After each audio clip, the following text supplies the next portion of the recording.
Мемлекет басшысы Солтүстік Қазақстан облысының әкімін қабылдады. Ғауез Нұрмұхамбетов аймақтың әлеуметтік экономикалық даму туралы есеп берді.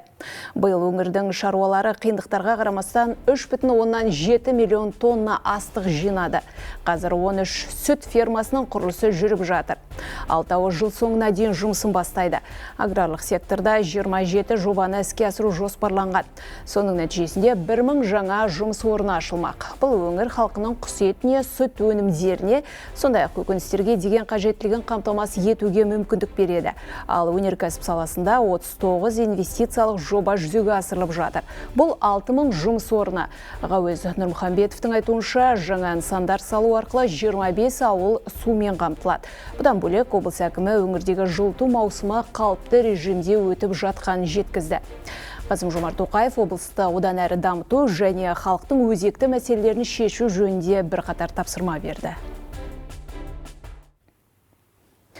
Трансферттік баға белгілеу бойынша жаңа заң жобасы қолдау тапса, онда республикалық қазынаға 100 миллиард теңге түсуі мүмкін. Бұл айыппұлдан түсетін қаражат, яғни қолданыстағы заң делдалдардың негізсіз баюына ықпал еткен. Көбі шетелде отырады. Сондай бірқатар халықаралық ұйым анықталып, жымқырылған қаржы қайтарылып жатыр. Бірақ олардың атын атап түсін түстеуге салықтық құпия туралы норма рұқсат етпейді. Жалпы капиталды сыртқа шығаруға қатысты түрлі іс-қимыл қолға алынған. Соның бірі аталған заң жобасы. Мәжіліс құжатты бірінші оқылымда мақұлдады. Әсіресе шикізаттық тауарларды олар төмендетілген бағамен шығарып, сыртқа жоғары бағамен сатып, ортасындағы табысты өздері қалтасына салып отырған. Біз осындай фактілерді салықтық тексерулер кезінде әшкереледік. Қомақты қаржы ел қазынасында емес офшорда жатыр. Сонда заңсыз капиталда қайтару жұмысының қарқыны қандай? Бас прокуратураның арнайы комитеті сол мақсатта қам-қарекет жасап жатқаны айтылады. Алайда жыл сайын 200 миллион доллар шекара асады. Депутат Бақытжан Базарбек офшордағы ақшаның 45 миллиард долларға жуықтайтынын айтты. Менің ақпаратым бойынша, қазір офшорлық аймақтарда 45 миллиардқа жуық осы елдің халықтың ақшасы офшорларда жатыр. Ал Tax Justice деген ұйымның ақпараты бойынша жыл сайын Қазақстаннан 200 миллион доллар капитал шығарылады. Осыған орай қысқаша сұрақ, қысқада нұсқа. Сіздің мекемеңіз, үкімет осы 45 миллиардқа жуық офшорлардағы ақшаны қайтаруға не жасап жатыр? Сала министрі офшорлық аймақтардың тізімі бекітілген және оған кіретін операциялар күмәнді саналып тексеріс жүргізілетінін жеткізді. Тек былтырға дейін валюталық реттеу мен бақылау ұлттық банктың құзырында болған. Бірақ олар мониторинг жасаумен шектелген. Ал енді қаржы министрлігі валюталық бақылауға қатыса алады. Бұдан бөлек бас прокуратураның арнайы комитеті де жұмыс жүргізіп жатыр, деді қаржы министрі. Алдыңғы жылы заңға өзгеріс енгізілген болды. Кез келген 50 мың ақш долларынан асатын эквиваленттегі операциялар бойынша ұлттық банк қаржы министрлігіне сол ақпаратты беріп отырады. Біз бұл жерде де ұлттық банкпен және қаржы қадағалау агенттігімен бірге ол жерде өздеріңіз білесіз, қаржы мониторинг жүргізіледі, сыртқа шығарып жатқан қаражаттардың бәрін. Сол бойынша бірлескен жұмыстарды атқарып жатырмыз. Шымкентте 116 гектар жер мемлекет меншігіне қайтарылды. Қалалық прокуратура келісім шарттық міндеттемесін орындамаған 17 жер қойнауын пайдаланушыны анықтады. Жергілікті атқарушы органдар 7 келісім шартты бұзды. Нәтижесінде мемлекетке кадастрлық құны 1 миллиард теңгеден асатын 116 гектар жер учаскесі қайтарылды. Қалған 10 жер қойнауы бойынша міндетті төлемдер төленді. Сонымен қатар қала прокуратурасының қызметкерлерімен қала аумағында заңсыз жер қойнауын өндіру бойынша жүргізілген рейдтік іс-шаралар мен заңсыз жер қойнау фактілерінің 5 фактісі анықталды. Анықталуымен полиция органдары шақыртылып, керекті құжаттар ресімделіп, уәкілетті органға есеп жүргізу үшін жолданды. Жылу станцияларын жөндеуге бөлінген қаржының қайтарымы қайда? Бүгін депутаттар үкімет басшысына коммуналдық инфрақұрылымдардың жайын айтып сауал жолдады. Республикадағы тозығы жеткен жылу орталықтары мен желілер 80%-дан асып кеткен. Ал жаңарып жатқаны 10%-ға да жетпейді екен. Жылдағы жыр, сөз көп, іс жоқ. Алғашқы аяз түсімен бірқатар өңір үсіп қалды. Жылу станциялары жұмыс істеп тұрғанда да жағдай мәз еместін. Жөнделгенде де жөнге түспей қойды. Былтыр екібастұздықтардың үтіктен жылынғаны есте, сосын инфрақұрылымды жаңалауға 60 миллиард теңге бөлінгенін естіп, жұртшылықтың іші жылып сала берген. Бірақ сытырлаған ақша сақылдаған аязға төтеп бере алмады деді депутаттар.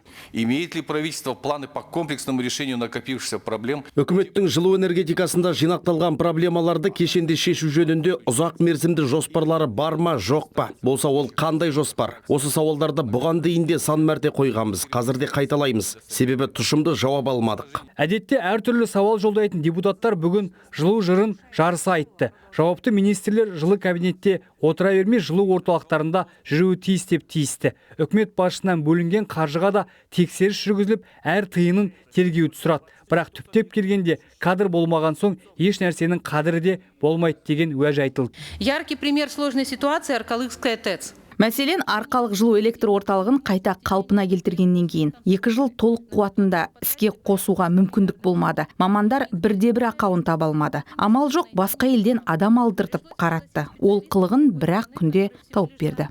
Энергетика саласында қолда барды ұқсат алатын мамандар тапшы. Еңбек нарығында техникалық кадрлар аз. Мысалы, дене шынықтыру мұғаліміне 210 грант бөлінсе, осы мамандыққа түсуге өтініш білдіргендер 5000-нан асады. Нысаналы ғыл, Төлеген Бейсенбаев, Қожабек Аханов, Жібек жолы. Қазіргі жылу электр орталықтарындағы ахуал ондаған жыл бойы қордаланған мәселелердің салдары. Мәжіліс депутаты Ерлан Сайыров жылу нысандарына қатысты осылай деді. Оның айтуынша жағдайды депутаттар бақылап отыр. Қажет болса, апатты нысандарға баруға әзір деді. Әріптесім Әнуар Карбозов тағы бір қатар сұрақ қойған еді, ендеше сұхбатты назарларыңызға ұсынамыз.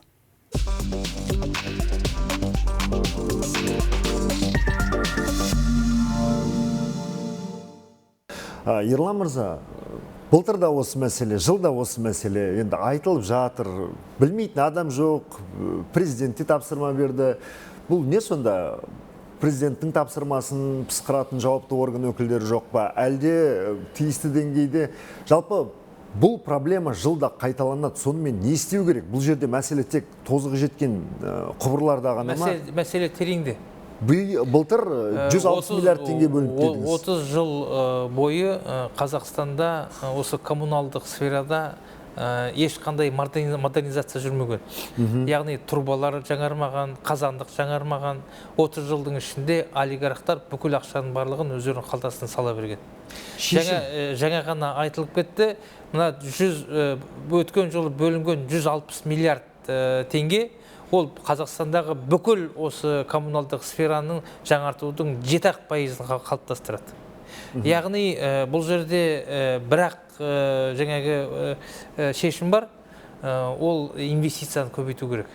Яғни трубалардың барлығын жаңарту керек, қазандықтың барлығын жаңарту керек, содан кейін жаңа ТЭЦ-тар салу керек. Міне бұның шешімі. Енді екінші жағынан үкіметтің жұмысы да салғырт. Өйткені өкімет бізге осы күнге дейін барлығы жақсы, жайма шуақ, біз қысқа дайынбыз деп келді ғой. Ал енді 2-3 күннің ішінде сол бұрынғы қалаларға тағы басқа қалалар қосылып отыр. Ақтау, Атырау, мен бүгін таңертең Сарайынан звондап жатыр, мысалы үшін Теміртаудан звондап жатыр. Енді аймақтардағы жеке елді мекендер одан да көп. Бір жерде свет өшіп қалған, бір жерде газ жарылған деген сияқты. Сондықтан Қазақстан техногендік үлкен бір коллизияға ұшырау алдында тұр. Бұл жерде бірақ тығырықтан шығудың бірақ жолы бар. Біз модернизацияны тездетуіміз керек. Ол қалай тездету керек? Ол үшін жеке инвестициялар, мемлекеттің жаңағы тікелей қаржыландыруы, сонымен бірге жақында мемлекет басшысы өзі бір шешім қабылдап жатыр. Қазір Ресейден инвестиция 3 жаңағы үлкен ТЭЦ салынады деп. Басқа да елдерден міне осындай инвестицияларды іздеу керек. Бірақ ол ең негізгісі мынау сол қазандықтан үйге жететін трубалардың барлығының қазір 80% тозған. Міне бізге қазір осында өзіміз ойлануымыз керек. Енді инвесторлар тарту керек дейсіз. Осыған жауапты ведомство өкілдеріне бұл мәселе енді президент тарапынан да айтылып жатыр. Сіздерде де айтып жатырсыздар. Олардан бір қайтқан бір жауап бар ма? Берілген жауап бар ма? Қалай? Енді өздеріңіз көріп отырсыздар ғой. Жылу электр станциялары салынады. Одан басқа. Өздеріңіз көріп отырсыздар ғой. Негізінде бұл сфераны жаңарту үшін триллиондаған теңге керек. Ал өткен жылы тек қана 160 миллиард теңге. Оның өзі аз емес. Ол бұрын мүлдемге болмаған бұл ақша. 160 миллиард теңге бөлінді. Жеке инвестиция бар, мемлекеттің ақшасы бар деген сияқты. Енді біз осыны тездетуіміз керек. Яғни жаңағы турбаларды жаңарту, жаңа қазандықтар салу, бұның барлығы шын айту керек, өте көп қаржы талап ететін нәрсе. Бірақ ақша болмаса қалай реттейміз оның барлығын? Енді бұрын реттеліп келді ғой. Яғни біріншіден өкімет бұл саланы қаржыландырудың жеке мен мемлекеттің арасындағы белгілі бір балансын табу керек. Екіншіден инвестиция тарту керек. Үшіншіден мемлекеттің бақылауында болу керек. Бұл 30 жылдың ішіндегі салғырттық нәтижесі. Бұл мәселе бүгін ертең болған жоқ. Бұл өткен ондаған жылдар бойы қордаланған. Енді осы қордаланған мәселені бізге тез шешім табу керек. Әріптесіңіз жаңа ғана депутаттық сауал жолдап отқан әріптесіңіз депутат Кучинская кадр мәселесінде бұл салада, бұл бағытта білікті мамандар аз дейді. Өте аз. Өйткені мынау жоғарғы оқу орнының жаңағы факультеттердің программасын қарасаңыздар, енді бізде көптеген мамандықтарды қазір Қазақстан даярлауды, техникалық мамандықтарды даярлауды қойды. Қазір жоғарғы оқу жаңағы негізінен юрист, мұғалім, саясаттанушы, ал енді нақты соның ішінде техникалық мамандар өте аз. Сондықтан әрине бізге қазір осы орта және жоғарғы оқудың нарығын осы техникалық мамандыққа бұру қажет. Сонымен биыл қыс келмеді деп едік, міне бірер күннің ішінде масқара аяздар болып жатыр. Енді биыл қыс қалай болады осы өңірлерде? Қандай болжамдары бар? Болжау қиын. Қазірдің өзінде өздеріңіз көріп отырсыздар ғой, жағдай өте күрделі. Бірақ депутаттар осы мәселені бақылауға алып, қажет болатын болса, сол жергілікті жерге барып, жаңағы халықпен қоян-қолтық жұмыс істейтін болады. Жақсы, енді айтар сөзіміз жоқ, жылда осы проблема қалай болар енді? Инвестиция деп отырсыз, білікті кадрлар, осының барлығы енді тез арада шешіледі дейін. Күдіктен гөрі үмітіміз басым әрине әр уақытта. Үміттену керек, және ең негізгісі жұмыс істеу керек. Нақты. Жақсы, Ерлан Бейахметұлы, уақыт бөліп сұхбат бергеніңізге көп рахмет.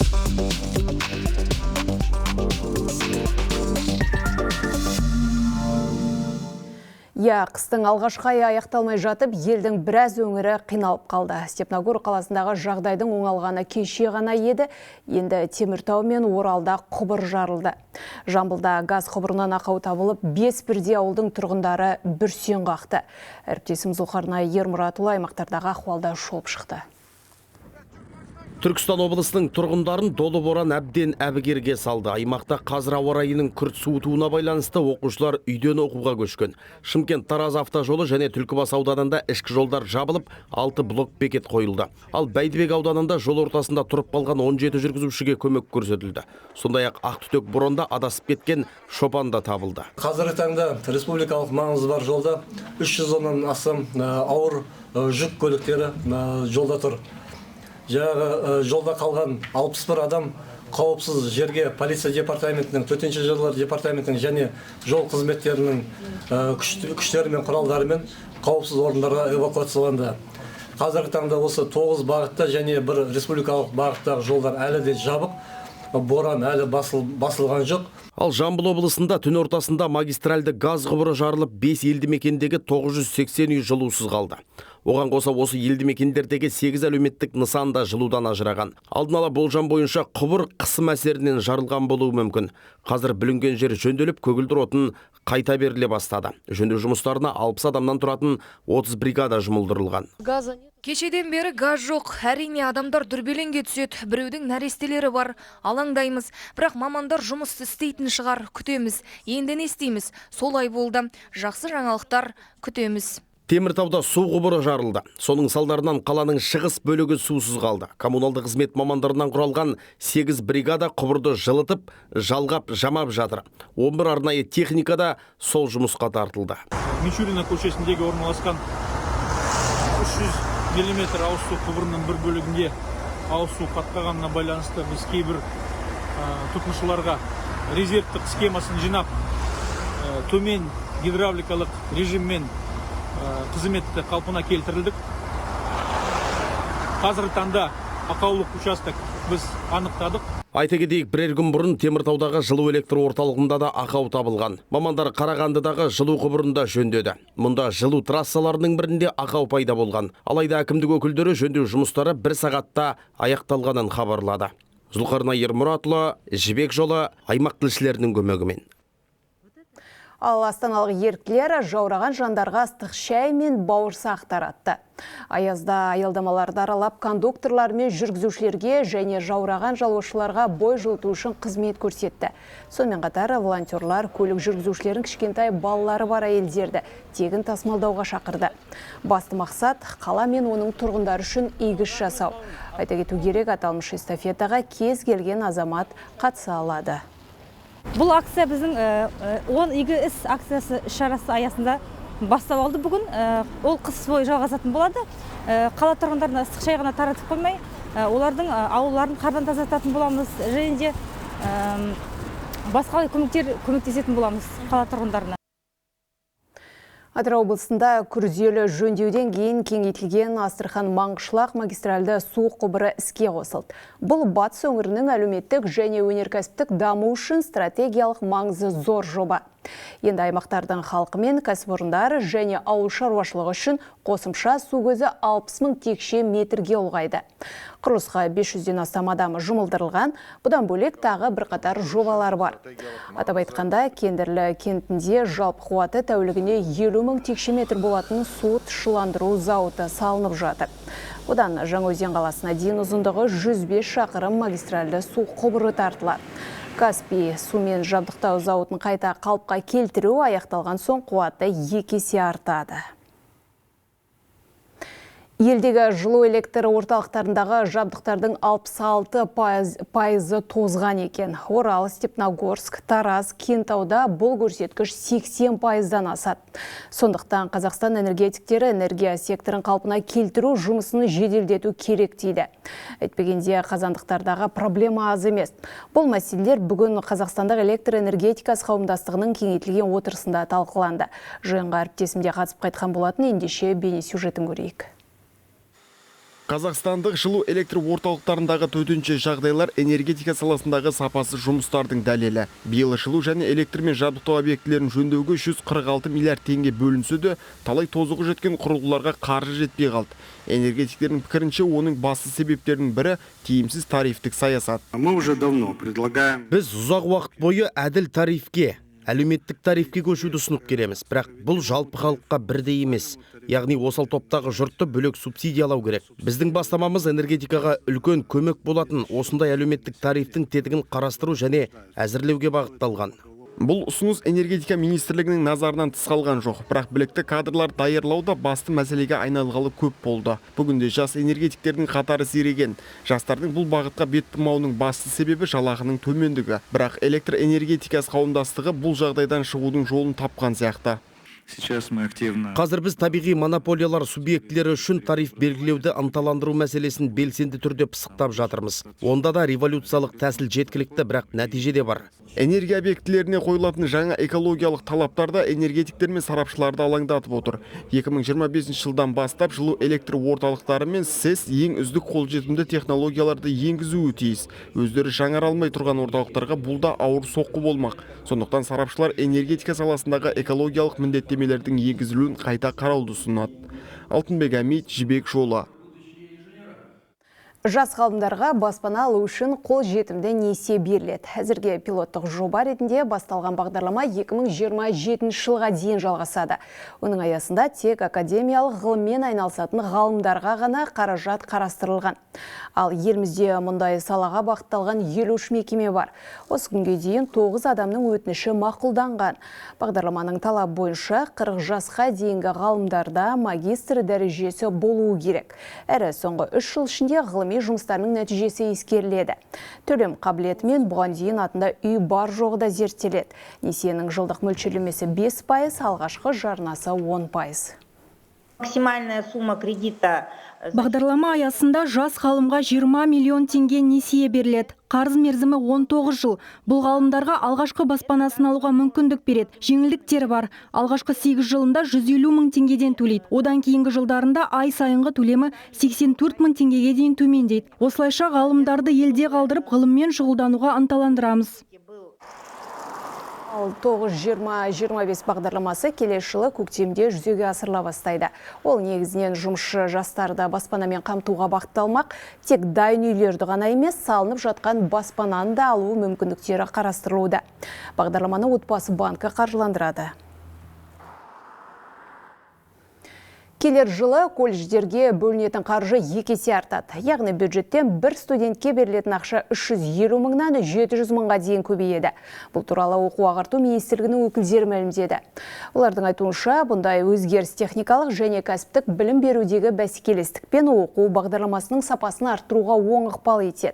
Жалпы бүгінде елімізде 772 колледжде 531 мың студент оқиды. Оқу орындарының басым бөлігінде техникалық, ауыл шаруашылығы, қызмет көрсету салаларының мамандарын даярлайды. Мемлекет басшысы 2025 жылға дейін жастарды осы мамандықтарға 100% тегін оқытуды тапсырған. Қазір бұл көрсеткіш 80%-ға жеткен. Республикалық бюджеттен былтырғы жылы 45 мың грант бөлінсе, биыл 50 мың грант, келесі жылы 60 мың грант бөлінетін болады. Жұмысшы мамандықтардың беделі артып келе жатыр. Ол беделін арттыруға байланысты біз әртүрлі шараларда қабылдап жатырмыз. Осы балалардың арасында бейімдеу жұмыстарында жүргізу арқылы осы колледждерге келетін балалардың саны жылдан жылға артуда. Түркістан облысында салынып жатқан медицина нысандарының көбі ауылдарда бой көтеріп, ел игілігіне беріліп жатыр. Халықтың талап тілегі де осы. Бұл шаруа президент пәрмен берген соң тіптен жандана түсті. Шалғай ауылдарды аралап келген түркістандық әріптесім Нұркен Әкімхан тарқатып айтады. Сарыағаштық Жібек Қасымбекованың қызына ДЦП диагнозы қойылған. 6 жасқа келген бүлдіршіннің қимыл қозғалысы ширақ болғанмен ойындағысын сөзбен жеткізе алмайды. Баланың денсаулығын түзеу үшін емдеу терапия, дене шынықтыру мен оңалту шарасы қажет. Қазір оның баласы жаңадан ашылған қамқорлық орталығында емнің әр түрін уақытылы әрі тегін алып жүр. Біз өзіміздің Сарыағашта енді ары бері сандалмаймыз. Бұндай баламен көшеде жолда жүру өте қиын. Мысалға Астанада пойызға бен барасын, немен барасын. Бұл балдар кішкене 1-2 сағаттан кейін капризничать етеді, жолды көтере алмайды дегендей ғой. Әйтеуір мына жақын, әйтеуір күнделікті келіп кеткенімізге де әйтеуір балаға да. Медицина нысаны 340 орындық, жылына 2000-ға жуық баланы қабылдай алады. Жалпы Түркістан облысының шалғай ауылдарында биыл 4 дәрігерлік амбулатория мен фельдшерлік акушерлік пункт ашылды. Нәтижесінде өңірде өлім жітім көрсеткіші біршама төмендеген. Қазір аймақта 5,5 мыңнан астам дәрігер және 19 мың медицина маманы бар. Түркістан облысы үлкен, 2 миллионнан астам халық тұрады. 2 миллионнан астам халық тұрғасын негізде осы медициналық инфраструктурасы әр ауылда бәрі жеткілікті болу керек. Сонымен бірге біздің облыс орталығында қазір таңда 570 орындық үлкен көп салалы аурухана салынып жатыр. Одан басқа перинаталды орталықтары демеушілермен салынайын деп жатыр. Одан кейін балаларға арналған неонаталдық хирургиясы. Облыс халқының 80%-дан астамы ауылдық жерде тұрады. 122 елді мекенде әлде медициналық инфрақұрылым жоқ. Қазір 7 нысан салынып жатыр, ал келер жылы тағы 49-ның құрылысы басталмақ. Нұркен Әкімхан, Жібек жолы, Түркістан облысынан. Ал Алматыда алғаш рет онкологиялық ауруларға шалдыққан науқастарды емдейтін цифрлы қондырғы орнатылды. Жаңа жүйе орталық Азия бойынша тек Қазақстанда ғана бар. 2019 жылдан бері қолданылып келе жатқан аппаратқа мұндай жүйенің орнатылуы ауыз толтырып айтуға тұрарлық жетістік дейді мамандар. Алматы онкологиялық орталығының сәулелік терапия бөлімінде күн сайын 100-ге жуық науқас ем алады екен. 9 ай ішінде 16 мыңнан аса науқасқа тиісті көмек көрсетілген. Бүгінгі таңда қала бойынша есепте 31 мыңнан аса онкологиялық науқас тұр. Бұл жаңа орналастырылған жүйе қатерлі ісіктерде, кеуденің қатерлі ісіктерінде, сүт безі ісігінде, өкпе ісігінде және де бас ми ісігінде жүргізіледі. Жаңадан орналастырылған жүйенің ерекшелігі науқастың ем алу барысында тыныс алуын бақылай алады. Яғни сәулелі ем барысында тыныс алу қозғалған кезде ем науқастың келе жатқан сәулелік емнің бағытын ісікке тура нақты бағыттай алады. Елдегі спорт нысандарының 20% талапқа сай емес. Бұл туралы елдегі барлық спорттық инфрақұрылымдарға жүргізілген тексеріс барысында белгілі болды. Әсіресе ауылды жерлердегі нысандардың жай-күйі сын көтермейді. Жалпы алдағы 2 жылда ел бойынша 113 жаңа спорт ғимараты салынуы тиіс. Мемлекеттік жекеменшік әріптестік аясында қолданыстағы 26 нысан қайта жаңартылады. Жалпы елдегі спортты дамытуға 300 миллиард теңгеге жуық қаражат бөлінеді. Оның 62 миллиарды республика бюджеттен. Сонымен қатар келер жылы Парижде өтетін Олимпиададағы дайындықты пысықтау үшін арнайы штаб та құрылды. Все спортивные институты страны. Талапқа сай келмейтін спорт нысандары еліміздің барлық аймақтарында бар. Осы мәселелерді шешу үшін келесі жылдан бастап модульдік үлгідегі жылдам салынатын аз шығынды 100 спорт нысаны жобасы іске қосылады. Бірінші кезекте спорт ғимараттарына мұқтаж елді мекендерге назар аударамыз. Жамбылдық шаруалар балапан басын көбейтуге ден қойды. Мойынқұм ауданында дәл осы бағытта жұмыс істейтін құс фермасы ашылды. Кәсіп иесі осылайша таза өнім алуға көшкен. Тілшіміз сабақтасын. Мойынқұмдық Ербол Белгібаевтың шаруашылығында қазір 2,5 мың үй құсы бар. Арнайы қорада салып алған. Жылы ферманың тиімділігі соншалық, мұнда жұмыртқаны табиғи жолмен өндіреді. Тауықтары балапан басады. Ферманы салу үшін шаруа өз қалтасынан 30 миллион теңге жұмсаған.